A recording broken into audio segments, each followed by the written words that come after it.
Hi, and welcome to part two. On the subject of Social Security, I address every politician that's been on the Hill for the past 30 years. You are thieves.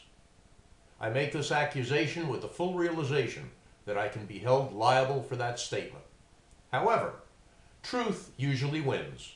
So any legislator that wishes to come to the table and argue it, I'll be glad to provide the bullets. Now here are the facts. Social Security was designed as a government-run savings account for people to have some maintenance money when they reach the age of 62 and above. Every person knows their employer takes out FICA money from your paycheck and turns it into the government. You have been paying a portion of your earnings into this account. This is not a government handout. That's real money, and it's your money. The government is supposed to be the custodian of this large savings account and manage it prudently. Somewhere along the line, some Congress folks got the bright idea that the Social Security Fund had a bunch of extra money. So why not use some of it for their pet pork projects? They'd stick an IOU into the fund and the government will pay it back later. As I said earlier, doesn't that sound like the Wimpy Burger routine? For a hamburger today, I'll gladly pay you back Thursday. Think about it. Well, folks, that became a really easy target. And since in the 1960s, 70s, and 80s, there weren't that many people who qualified for the maximum amount of Social Security, and the inbound amount for withholding kept the fund at a relatively even keel, or even in excess. We all know that our elected officials became greedy, and the Social Security Fund, your money, became an easy target. If one senator could tap it, then so why couldn't another, and another, and another? The old boy network. Bear in mind, our Congress folks have their own retirement fund that they voted on.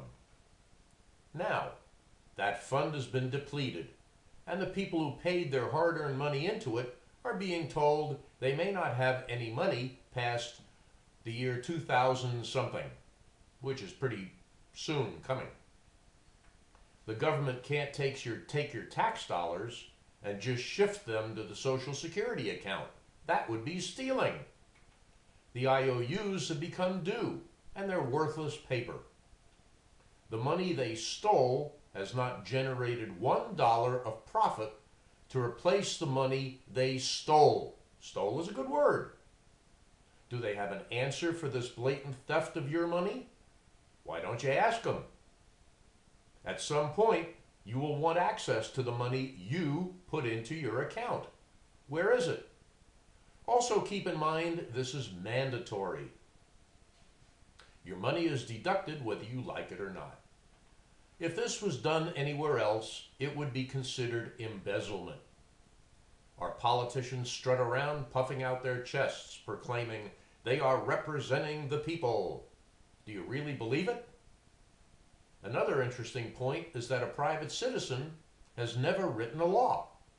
We are required to abide by the laws written by our senators and Congress folks. So when some law or regulation, either at the federal or state level, is enacted, we the people are required to abide by it. If they enact a really stupid law and we are punished for it, we must consider who wrote the law and for what purpose. Think about it. If it walks like a duck, has webbed feet and quacks, there's better than a 99% chance it's a duck. It isn't the prior administration's duck. Remember, Barney Frank, Chris Dodd, Harry Reid, Charlie Rangel, and Nancy Pelosi, among others, were here during the prior group of thieves, and the thieves before them. If someone tells you it's a rose, just listen for the quacking. Thanks for listening.